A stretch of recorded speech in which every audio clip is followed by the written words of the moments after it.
Miss Lala at the Cirque Fernando by Edgar Degas, painted in 1879, could be regarded as one of the first truly modern holistic paintings.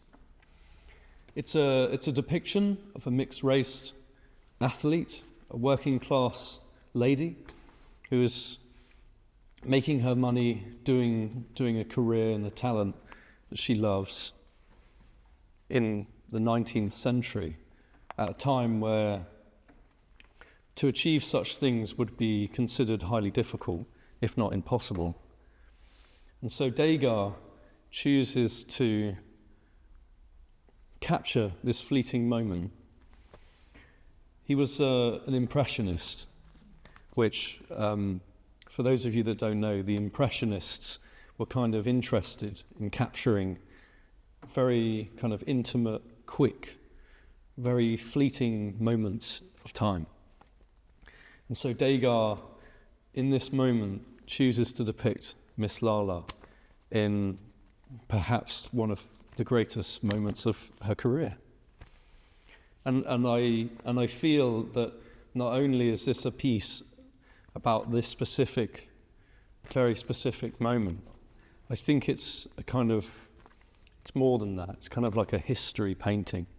It's a piece about time, that things are changing. Everything is in movement. Nothing is static. And you can really see that in the painting. There are no horizontal lines. There are only verticals and diagonal lines, which create this sense of uneasiness. Nothing is stable, nothing is solid. Everything is movement. You might have noticed that relative to Miss Lala, you are down there. You are very much on the ground.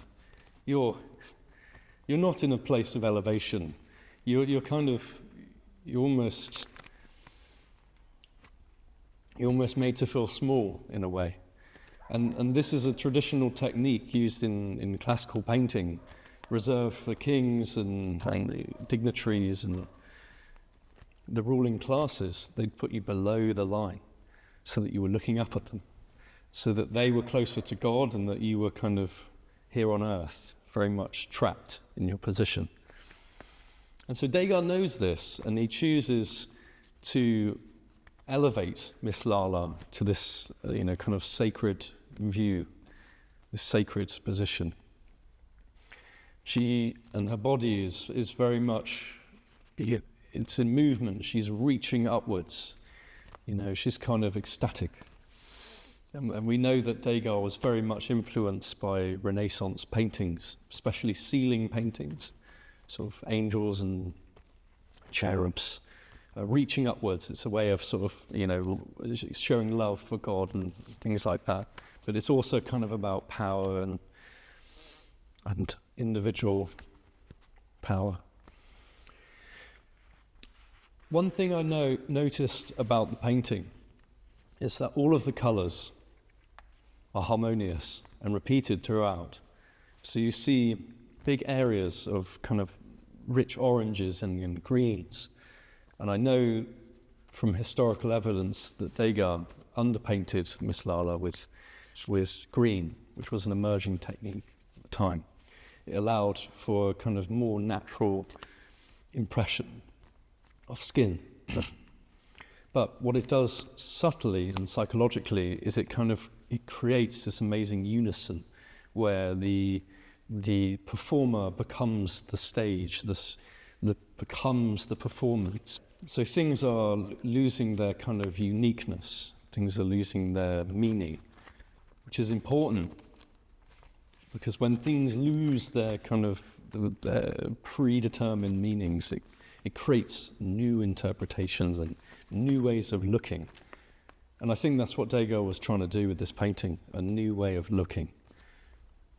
From such a strange angle, it's a really kind of oblique, vertiginous angle. You wouldn't necessarily be familiar with one like that. So in many ways, it's almost like a dream or a nightmare. But that's juxtaposed with all of this kind of uplifting, symbolic, kind of mountainous perspectives. So in many ways, it's sort of more of a romantic painting, but it's not.